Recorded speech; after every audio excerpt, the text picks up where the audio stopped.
জলমহলের একমাত্র অধিকার প্রকৃত মৎস্যজীবীদের বলে মন্তব্য করেছেন মৎস্য প্রাণী সম্পদ উপদেষ্টা ফরিদা আক্তার। দুপুরে সিরাজগঞ্জের রায়গঞ্জে সমাজভিত্তিক মৎস্য সম্পদ ব্যবস্থাপনা প্রকল্পের সুফলভোগীদের সাথে মতবিনিময়কালে তিনি এসব কথা বলেন। এ সময় তিনি আরও বলেন, জুলাইয়ে দেশের ছাত্র যুবকরা জীবনের ঝুঁকি নিয়ে রাজপথে নেমে বড় একটা পরিবর্তন এনেছে। এখন সরকার থেকে যদি তাদের কর্মসংস্থান ও প্রশিক্ষণ দিতে না পারে তাহলে এটা ব্যর্থতা।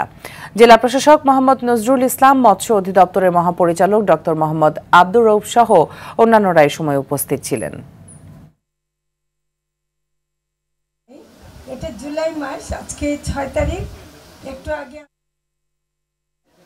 জুলাই যোদ্ধা কথা বলেছে এবং আমার ছেলে মেয়েরা রাস্তায় নেমে এত বড় একটা পরিবর্তন এনে দিল।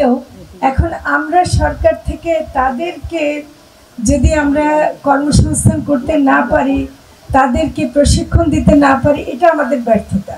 প্রকৃত মৎস্যজীবীরা যেখানে আছে সেখানকার জলমহলে একমাত্র অধিকার এই মৎস্যজীবীদের, আর কারো না।